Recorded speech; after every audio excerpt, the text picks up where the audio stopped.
kehidupan ini diserahkan oleh kedua pasangan suami Mhm, istri itu mhm. kepada pastor, kemudian pastor meletakkan di sini. Ini Santa tidak ada Claus ini kaitannya kemudian nanti kristenisasi dan sebagainya, bukan. iya. Pokoknya ini kan anak-anak itu saling saling nanti berbagi dengan yang lain, itu sesuatu yang biasa tuh dalam Nah, kehidupan. Kemudian kayak Natal ini suasananya tetap damai, ya.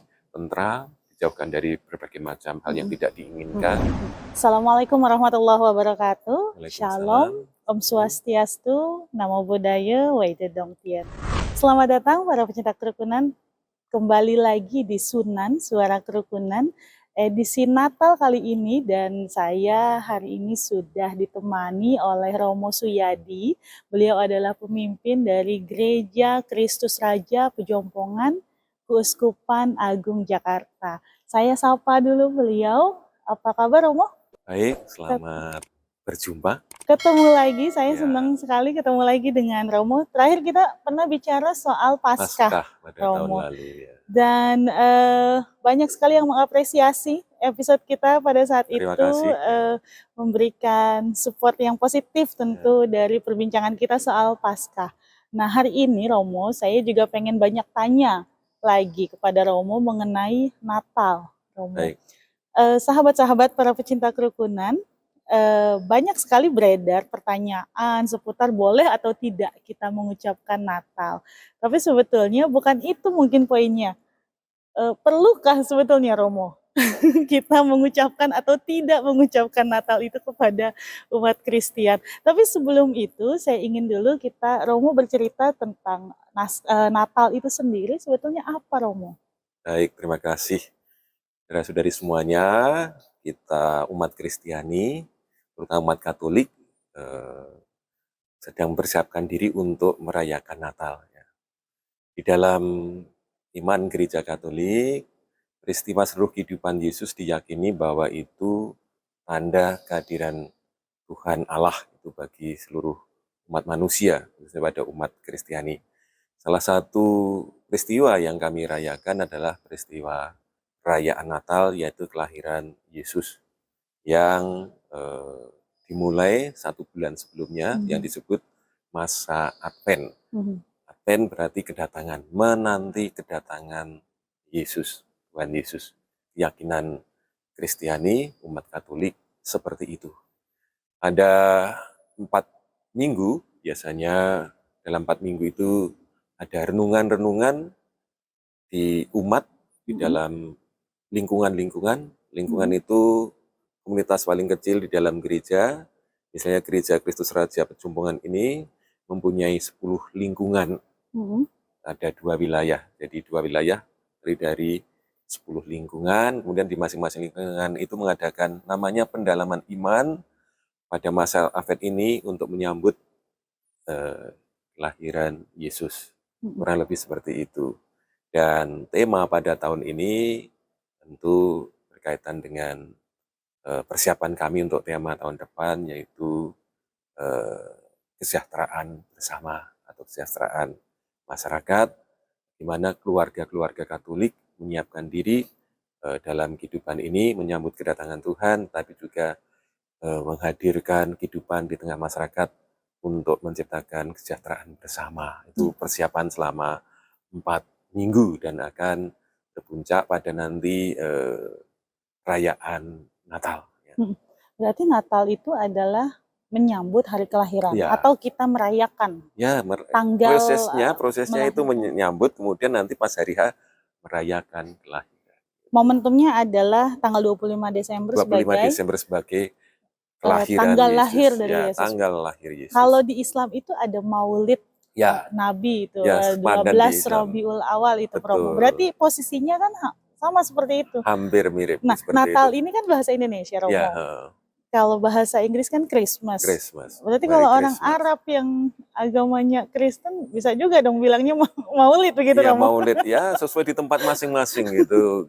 Karena pemaknaannya kan sama. Sama ya, biasanya Maulid juga kelahiran ya, ya sama gitu. Karena di sini sudah terumuskan kata Natal ya, merayakan Natal. Gitu. Ya. Nah, tadi Romo bilang ada beberapa tahapan selama 4 minggu, 4 minggu Romo. ya. berarti ada ceritanya sampai kemudian Yesus Kristus lahir di Ya, 25 ya. Desember. Ceritanya boleh Ya, diceritakan, kalau Romo? peristiwa yang 4 minggu ini memang persiapan hati ya. Persiapan hati, maka temanya mengikuti tahunan. Memang tahun ini tema Gereja Katolik Uskupan Agung Jakarta menghormati martabat manusia. Kemudian tahun depan itu mengenai bonum comune, kesejahteraan masyarakat, kesejahteraan bersama. Maka persiapan-persiapan menyambut Natal disesuaikan dengan tema-tema kegerejaan yang tentu menyangkut kehidupan bersama dengan masyarakat. Natal sendiri, peristiwa kelahiran Yesus itu tentu kisah-kisah dalam kitab suci itu dikisahkan bagaimana peristiwa-peristiwa yang mengawali. Bahwa dari zaman dahulu sudah dinantikan seorang juru selamat, kisah-kisah itu ada dalam kitab Perjanjian Lama, sudah menceritakan itu dalam kitab Yesaya bahwa akan lahir seorang juru selamat dari seorang perawan. Yang seperti itu sudah ada dinubuatkan dalam teks Perjanjian Lama. Kemudian dalam teks kitab suci dalam Perjanjian Baru sendiri, peristiwa sebelum kelahiran Natal itu bagaimana Allah itu mewahyukan mulai malaikat Gabriel untuk orang tua dari Yesus ini kepada Yusuf, ya, mengatakan kurang lebihnya seperti ini. Yusuf, engkau akan tolong ambil sebagai istrimu Maria itu, dia akan mengandung dari kuasa Roh Kudus, seperti itu. Yusuf pada awalnya juga merasa menimbang-nimbang kok bisa demikian dan seterusnya. Kata orang seperti apa kalau dibahasakan sekarang ini. Tapi karena ini suara malaikat, ya, suara Tuhan sendiri, suara Allah sendiri, akhirnya Yusuf mengambil Maria itu sebagai istrinya. Dan peristiwa dalam kitab suci juga pada waktu Maria itu berkunjung pada Elizabeth, sepupunya, itu kemudian Elizabeth yang sudah tua juga mengandung gitu. Dan sebelum peristiwa itu juga ada kisah dari orang tuanya, Imam Zakaria itu juga mendapatkan wahyu dari Tuhan oleh malaikat bahwa istrimu yang sudah tua itu akan mengandung juga, beri nama nanti Yohanes. Pada keluarganya nggak ada namanya Yohanes.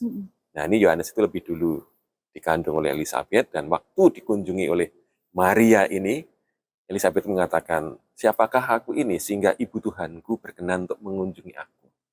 Ya, jadi Allah melalui para orang-orang kudus ini mewahyukan tanda-tanda kelahiran Yesus. Dan Yesus akhirnya lahir di Bethlehem pada waktu Yusuf dan Maria harus mengadakan perhitungan cacah jiwa, sensus penduduk. Maka datanglah mereka ke Bethlehem dan waktunya lahir, ya Tuhan Yesus ini lahir di kandang. Ya, dulu kandang isinya pasti macam-macam, ada domba, ada sapi, ada ini ada gambarannya seperti ini, hari ya. Ini adalah latar. Ini simbolisasi pada waktu kelahiran Yesus itu. Waktu penghitungan cacah jiwa atau sensus penduduk yang diselenggarakan di Yerusalem, yang diadakan di sana, dan sampailah di Bethlehem mereka ini, kemudian melahirkan karena nggak ada tempat untuk melahirkan, penginapan penuh, kemudian jadi kurang lebih visualisasinya seperti ini di kandang. Memang gitu. Ada ada hewan-hewan. Jadi keledai ini yang ya, ada keledai pilihan begitu, ya, Romo, menyaksikan proses kelahiran itu. Ya, ada domba, pasti di sana juga ada sapi dan seterusnya. Nah, di tempat makanan hewan itu Yesus ditaruh pada waktu dilahirkan. Kisahnya kurang lebih seperti itu. Berarti yang di sini adalah visualisasi dari orang tuanya. Di sana Maria, di sini Yusuf gitu ya, sama kan sebutannya juga seperti itu. Nah, ini proses iman yang kami yakini, proses kelahiran Yesus itu yang dinubuatkan sebagai juru selamat untuk umat manusia. Kisahnya seperti itu. Iya. Artinya berdua ini Bunda Maria dan Yosef, kemudian menjadi orang tua pilihan. Orang tua pilihan gitu. Mungkin pergulatan yang paling berat adalah keduanya ini pergulatan yang berat. Kenapa? Sementara Maria diberi kabar oleh malaikat bahwa akan mengandung dari kuasa Roh Kudus, dia juga belum mempunyai suami, masih tunangan. Gitu. Waktu Yosef itu diberi kabar oleh malaikat Gabriel, bahkan istrimu akan mengandung dari kuasa Roh Kudus, tolong kamu ambil sebagai istrimu, juga berat gitu loh. Pasti gitu. Karena masa mengambil istri yang sudah mengandung gitu. Tetapi karena ini suara dari malaikat, berarti suara Tuhan sendiri, keduanya berketapan hati, akhirnya mereka menjadi pasangan suami istri. Berbekal dari keyakinan ya Keyakinan Romo. mereka Karena kalau ini. tidak, kalau hari ini nih Romo, Wah, terjadi seperti ini, pasti heboh fitnahnya gitu. kemana-mana gitu Fitnahnya Romo. kemana-mana, tetapi ini kan peristiwa iman. Jadi mereka yakini pada waktu itu, dan akhirnya mereka menjadi orang tua dari Yesus. Ini yang lahir di tengah dunia. Ini makna Natal yang dari kisahnya yang ada di dalam kitab suci itu sendiri. Nah, perayaan Natal pada tanggal 25 Desember itu. Mengenai tanggal 25 Desember dan lain sebagainya, itu keyakinan dari umat Kristiani, yaitu umat Katolik, sejak dulu merayakan seperti itu, bahwa prosesnya panjang dan seterusnya. Ya, itu namanya proses penentuan gitu, tidak menjadi masalah bagi iman Katolik dan iman Kristiani pada umumnya. Nah, visualisasi seperti ini khususnya pada gereja Katolik karena di dalam gereja Katolik meyakini tentang simbol-simbol sebagai tanda kehadiran Tuhan dan seterusnya. Bukan kami kemudian menyembah patung-patung ini, bukan, tetapi tanda kehadiran memantapkan hati untuk memuji dan muliakan nama Tuhan di dalam setiap langkah kehidupan sebagai seorang beriman Katolik seperti itu. Nah, itu salah satu perjalanan Natal. Nah, setelah 4 minggu kemudian dirayakan pada Natal. Dan umat biasanya paling banyak datang itu pada malam Natal. Misa. Ya, misa malam Natal. Karena ada visualisasi nanti kelahiran Yesus itu. Nanti ada peraraan, petugas-petugas, pasangan suami istri, dan paling belakang pasangan suami istri, dan paling belakang itu pastor, kemudian berarak ke sini. Bayi Yesus itu nanti di depan ini diserahkan oleh kedua pasangan suami istri itu kepada pastor, kemudian pastor meletakkan di sini. Oh, itu jadi visualisasi. saya tadi baru pengen nanya sebetulnya kalau malam misa Natal itu apa yang terjadi? Nah ini jadi itu. memang ada bayinya. Ada visualisasi, ada bayinya ini. Kemudian, sekarang memang ditaruh di situ, tapi nanti akan prosesinya akan dibawa dari belakang, prosesi ibadah, kemudian nanti ditaruh di sini, kemudian diberkahi, kemudian berdoa bersama, pastor dengan petugas, akhirnya baru memulai ibadahnya di altar di sana gitu ya. Jadi memang isinya adalah untuk mengingatkan peristiwa itu dan semoga meneguhkan iman bagi umat semuanya. Betul. Salah satu yang menarik pada tahun ini, tema Natal untuk KBI dan BGI adalah mereka pulang ke negerinya masing-masing melalui jalan lain. Siapa mereka ini? Nah, rangkaian Natal ini kan memang agak panjang itu. Nah, setelah perayaan Natal ini nanti ada yang namanya kan pesta keluarga kudus, di mana semoga keluarga-keluarga Katolik itu meneladani keluarga Nazaret ini, Maria, Yusuf, dan Yesus ini, karena meneladani kesucian, meneladani kehidupannya yang baik, tentu meneladani dalam imannya. Dalam perayaan itu masuk di dalam suasana perayaan Natal yang disebut dengan oktav Natal, yaitu ada perayaan keluarga, pesta keluarga kudus, kemudian yang kedua nanti ada juga perayaan mengenai kedatangan orang-orang dari timur, orang-orang Majus, itu yang datang mencari Sang Juru Selamat itu melalui tanda bintang. Biasanya di atas nanti dipasangi semacam bintang itu yang menuntun orang-orang ahli Majus dari timur itu mencari Sang Juru Selamat itu. Mereka akhirnya ketemu di sini, nanti pada perayaan itu akan divisualisasikan, akan dipasang juga patung 3 orang Majus itu. Gitu. Nah, memang kabar gembira Natal ini yang pertama diberitahu adalah para gembala. Dan tentu kan ada kambing, domba dan lain sebagainya di sini, paling tahu pertama kan gembala itu, Pak, kan lahir sang juru selamat di tengah dunia itu. Kemudian orang-orang Majus itu, karena orang-orang Majus itu kan orang-orang yang pintar dan seterusnya. Pesannya apa? Kemudian dalam Injil Matius itu dikatakan karena jangan kembali ke Herodes, karena mereka kan diutus oleh Herodes juga. Jangan kembali ke Herodes, tapi pergilah ke negaramu. Ini kan orang-orang dari sekitar Irak dan seterusnya gitu. Kembalilah ke negaramu, mulai jalan lain gitu. Dan ini menjadi tema Natal tahun ini. Kami merenungkan baik para orang-orang yang mencari Yesus Juru Selamat itu suruh kembali ke tempatnya, mulai jalan lain ini kurang lebihnya seperti ini. Kita agar hidup ini mencari jalan-jalan alternatif untuk kebaikan. Kalau hidup itu hanya lurus-lurus begitu kan nggak ada nggak ada suasananya, kegembiraannya. Tapi mesti jalan-jalan lain untuk berbuat baik dalam kehidupan ini kepada siapapun juga gitu. Apalagi situasi bangsa Indonesia yang sedang mengalami seperti ini, tentu umat Katolik dan umat Kristiani pada umumnya juga diharapkan bisa menjadi pembawa terang di tengah kehidupannya, yaitu dengan alternatif kehidupan yang baik, kerjasama yang baik, saling membantu satu sama lain dengan yang baik. Alternatif itu dicari sehingga tidak monoton dalam kehidupan bersama, tetapi ada semangat baru untuk saling meneguhkan, saling menguatkan, saling membantu, saling menolong sesama umat manusia di dalam kehidupan ini. Jadi menyerukan di tema Natal tahun ini adalah disambungkan dengan kondisi kita mungkin pasca COVID gitu ya. Pasca COVID itu, COVID. Mencari kesejahteraan, kemudian kebaikan melalui jalan-jalan alternatif dalam kebersamaan itu. Nah, ini seruan-seruan ini saya kira harus selalu digaungkan ini, Romo. Karena setiap tahun kan temanya kan berbeda. Kadang kan di sosial media yang non-Kristen mungkin menganggap Natal ini bagaimana dengan stereotip tertentu gitu kan. Ternyata memiliki spirit yang cukup baik gitu untuk membawa kita pada jalan-jalan kebaikan tadi. Iya.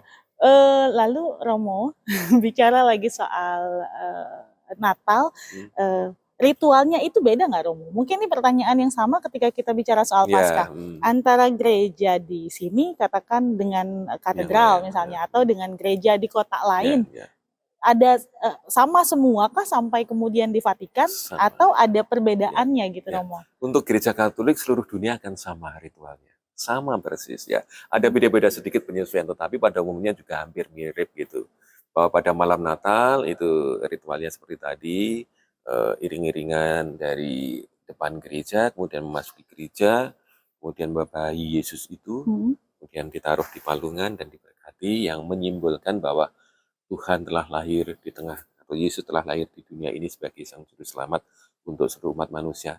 Itu di seluruh gereja Katolik seluruh dunia sama. Mirip ya, kalau ada variasi sedikit karena memang tata cara ibadah umat Katolik seluruh dunia itu sama. Atau mungkin bahasanya aja yang berbeda. Bahasanya berbeda. Kalau di Jawa pasti bahasa Jawa gitu.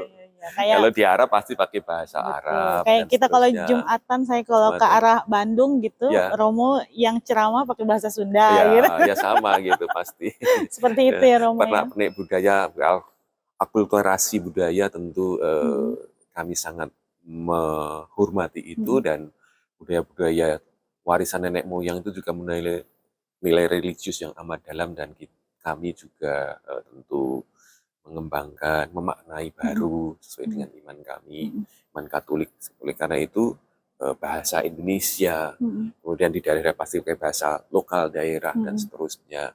Mungkin nanti ya kalau yang di Jawa Tengah juga pakai kembenan gitu, semuanya. Kalau masalah baju, Romo, biasanya ada temanya nggak, Romo, tiap tahun? Untuk yang hadir ya, jemaat yang hadir tuh. Kalau di dalam gereja sendiri, dalam perayaan biasanya tema bajunya pakai warna putih gitu. Persiapan seperti ini karena tanda untuk merenungkan lebih mendalam kesiapan hati. Masa Advent 4 minggu itu warnanya ungu.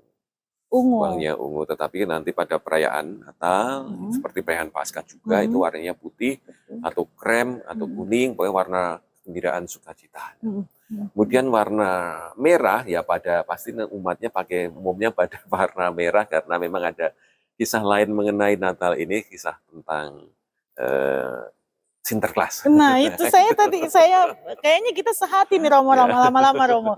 Saya baru pengen tanya sebetulnya yang menarik dari Natal itu kan, apalagi kalau kita lihat di Di mall-mall tuh mall-mall ya.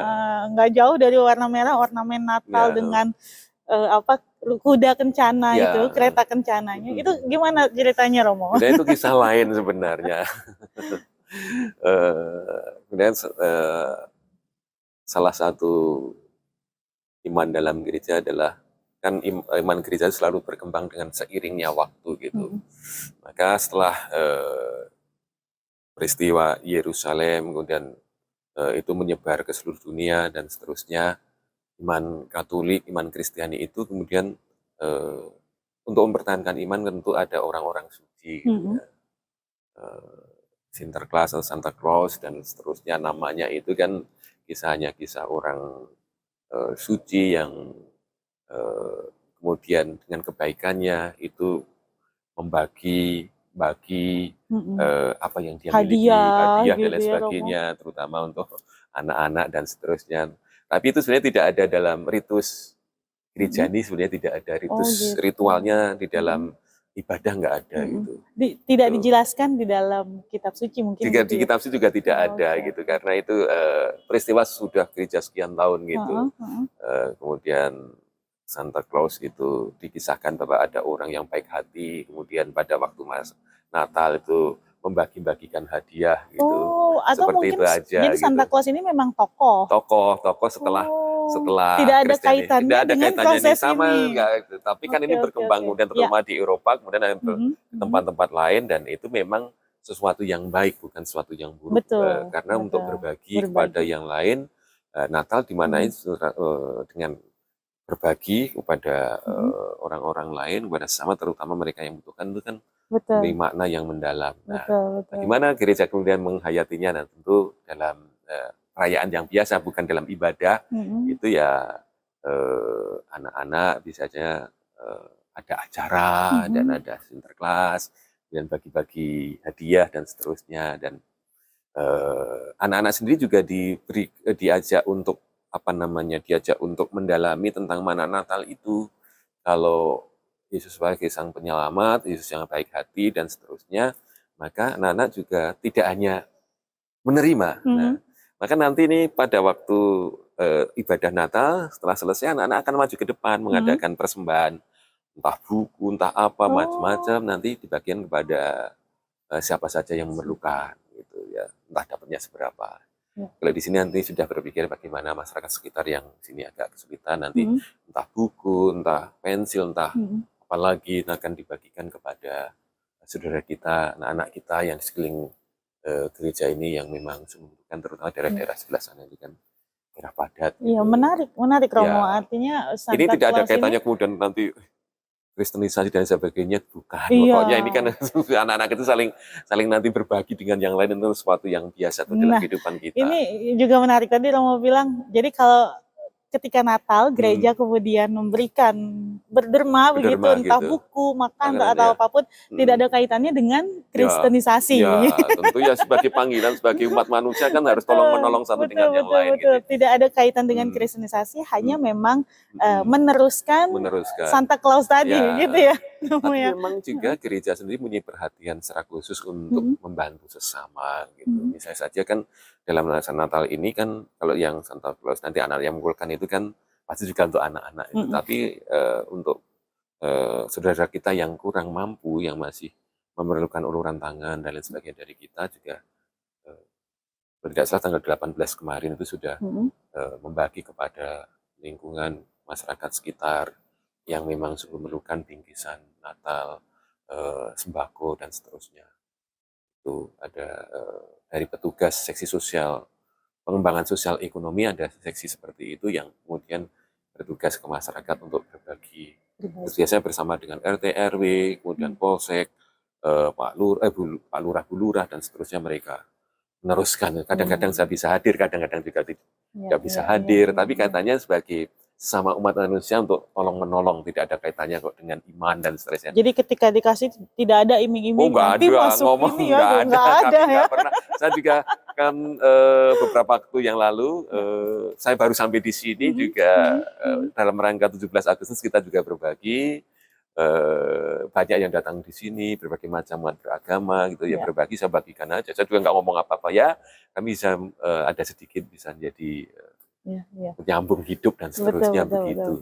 Ya, spirit kesejahteraan Kesejahteraan tadi. bersama Betul, itu. betul. Ya, jadi kira-kira seperti itu. Makna Natal juga semoga menjadi kesejahteraan bersama ini perhatian kita semuanya, termasuk umat Katolik dan umat Kristiani.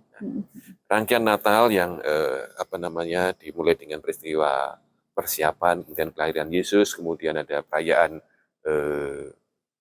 keluarga kudus menjadi teladan umat Katolik, kemudian kehadiran orang-orang Majus yang tadi kemudian pulang ke negerinya dengan jalan lain, artinya jalan-jalan alternatif kehidupan yang baik bagi kita semuanya untuk saling tolong-menolong, berbagi, meneguhkan, menguatkan, terutama pasca COVID ini ya. Betul. Nah, Natal nanti akan diakhiri dengan masa Epifani, penampakan Tuhan. Penampakan Tuhan. Ya, gitu. Yaitu bagiannya dengan peristiwa pembaptisan Tuhan. Pembaptisan Yesus di Sungai Yordan itu mengakhiri masa Natal dan masuk dalam masa-masa biasa, peristiwa-peristiwa kehidupan tentang Yesus dan seterusnya. Rangkaian perayaan Natal ini yang diyakini sebagai umat Katolik, umat Kristiani bahwa peristiwa Yesus, kelahirannya sampai dengan nanti mulai masa karyanya itu sebagai iman Kristiani meyakini peristiwa kelahiran itu peristiwa yang menyelamatkan. Sebagaimana kita kan kalau kita rayakan tentang kelahiran kan bukan hanya karena kelahiran para tokoh-tokoh agama ini, tokoh utama dalam agama ini, tapi kan peristiwa kelahiran kita juga dirayakan kan. Kelahiran anak aja kelahiran kita anak itu bikin pesta terus ya, kemudian Romo. ada pesta, semua tetangga, keluarga, kerabat datang menyambut dengan sukacita, apalagi anak pertama. Wah, kegembiraannya luar biasa. Betul. Nah, ini maka dalam keyakinan Katolik kegembiraan dalam iman gitu. Tapi kegembiraan dalam iman juga tidak harus diiringi dengan kegembiraan kemudian pesta-pesta, foya-foya. Intinya bukan itu, tetapi sukacita iman dihayati kemudian dengan sukacita dalam kehidupan bersama. Kalau di mal-mal ada ornamen-ornamen Natal dan lain sebagainya, itu tentu ya ada makna-makna lain dalam dunia bisnis kali. Tematik ya, Romo ya, buy one get one gitu ya. Buy one get one itu kan sama seperti Idul Fitri. Idul Fitri kan sama juga kan promo gitu. Lebaran, itu. Promo Natal promo saya nunggu-nunggu juga sebenarnya, Romo. Begitu kan, itu kan bukan kaitannya dengan upacara keagamaan kan, enggak, tapi kaitannya ya memang suasana kemudian dikaitkan dengan kebutuhan masyarakat saja gitu. Apalagi menariknya kalau Natal nih biasanya cuti bersamanya panjang, Romo. Iya, cuti bersamanya panjang gitu. Bareng sama tahun baru kan. Nah, ini yang memanfaatkan itu bukan Kristen aja itu, Romo. Semua ya sama sebenarnya kan makna kita bersyukur di Indonesia itu mana hari raya itu dimaknai bersama sebagai sukacita, kegembiraan warga masyarakat gitu. Lebaran semua itu kan Idul Fitri semua merayakan di seluruh Indonesia ini agamanya apapun juga. Tapi saya perayaan maknanya di sana kan saling berikan bermaaf-maafan itu kan. Betul. Itu kan menjadi nilai yang luar biasa. Kalau halnya Natal ini sebagian kemudian ada yang ikut bergembira ya itu kan masa kegembiraan, menyambut juga tahun baru dan lain ikut sebagainya. Nyobain nastar juga ya, gitu, Romo. Dan lain sebagainya. Kuenya sama soalnya, Romo. Iya, makanya itu kan bersyukur di Indonesia seperti itu. Mudah-mudahan semangat-semangat nilai-nilai nilai-nilai kayak menyebabkan suasana untuk saling bergembira, saling rukun, damai ini semakin tumbuh ya gitu. Masyarakat Indonesia semakin terbuka. Kenyataan Indonesia itu memang seperti ini. Tidak ada negara di dunia yang seindah Indonesia, seragam Indonesia ini yang semuanya bisa bersama-sama. Tadi kan Pak Nanda kan di depan mengatakan perlu nggak gitu ya Wah, tadi. itu dia Romo. Kami semua mengatakan, oh ya monggo silahkan Heeh, gitu. heeh, Kami heeh. tidak merasa apa-apa gitu Mm-mm. tuh. Tapi kami tetap sebagai umat Kristiani dalam agama yang lain, tapi tetap menyapa, memberikan salam, selamat dalam perayaan keagamaan apapun juga. Seluruh umat kami himbau seperti itu dan kami minta karena kehidupan bersama tidak ada Betul, kaitannya dengan iman betul, gitu kan. betul. Seperti itu kan, nggak ada kaitannya dengan iman kan. Bisa Betul. saja Mm-mm. kami mengucapkan selamat hari raya Lebaran itu kan Mm-mm. nggak ada kaitannya dengan iman. Kaitannya Betul. adalah ini sukacita, kami ikut bersukacita gitu aja. Nggak ada kaitannya dengan iman. Maka kami terbuka pada siapapun juga Betul. yang berkenan mengucapkan selamat hari Natal dan seterusnya, mengucapkan terima kasih. Namun kami juga tidak Tidak apa-apa gitu tidak Romo. apa-apa, tidak apa-apa, istilahnya tidak apa-apa bagi siapapun juga yang Ya, belum tidak apa-apa. Yang merasa penting bisa. boleh kiriman nastarnya mungkin Gitu Romo ya, ya. gitu. Boleh kiriman nastarnya. Jadi kegembiraan sukacita itu Mm-mm. dalam kehidupan bersama menjadi penting. Nah, Mm-mm. itulah peristiwa Natal dan maknanya bagi kami dan mudah-mudahan perayaan Natal ini suasananya tetap damai, Ya. tentram, dijauhkan dari berbagai macam hal yang Mm-mm. tidak diinginkan. Mm-mm. Mm-mm. Demikian kami bisa merayakan ibadah dengan damai dan tenang dan terima kasih tentu dukungan dari semua pihak di manapun juga, pemerintah pusat, pemerintah daerah, pihak keamanan, Mm-mm. masyarakat yang bahu-membahu, tolong menolong. Nah, ini nanti tempat ini juga dukungan masyarakat luar biasa akan membantu untuk agar suasana aman, tentram dan damai gitu. Ya, Kami ya. juga sudah berkomunikasi pada tingkatan RT, RW, lurah, camat, Bekerja polsek, sama koramil itu semuanya. bekerja Ya. sama dengan komunitas-komunitas masyarakat. Udah biasa Ya. seperti itu. Nah, itu bagi Menarik kami. sekali Romo. Romo mungkin closing statement Romo. Ya. Tadi Romo bilang kalau kita mau mengucapkan mau tidak itu tidak ada urusannya dengan akidah kalau Ya, dari akidah, ya, betul. Islamnya. Berarti kalau kita mengucapkan selamat Natal kan tidak kemudian kita masuk ke Kristen kan Romo ya? Closing statementnya itu Romo. Ya, baik. Ya. Saudara-saudari semuanya dalam rangka perayaan Natal ini tentu kami bersyukur tetap bisa menjalankan untuk ibadah Natal, perayaan dengan damai dan sukacita dan terima kasih bila saudara-saudara ada yang berkenan juga menyampaikan ucapan selamat Natal. Kami juga merasa bergembira atas itu semuanya dan ucapan keagamaan itu pasti sebagai tanda silaturahmi, bentuk perhatian pasti tidak akan menyangkut dengan iman masing-masing juga. Mari kita tetap teguh iman masing-masing, tetapi kita saling menyapa, saling berbagi, saling menguatkan. Dan terima kasih atas semuanya, Pak Nanda dengan seluruh timnya, gitu, atas kunjungannya ke gereja Kristus Raja Pejumbungan ini. Dan Natal semoga menjadi sukacita iman bagi kami, dan juga semoga bisa menjadi berkat bagi sesama. Terima kasih Romo. Terima kasih atas obrolannya yang asik sekali ini Romo. Sahabat-sahabat para pecinta kerukunan, terima kasih atas perhatian Anda. Menghormati bukan mengikuti, menghargai bukan mengimani. Sunan pamit. Wassalamualaikum warahmatullahi wabarakatuh. Waalaikumsalam.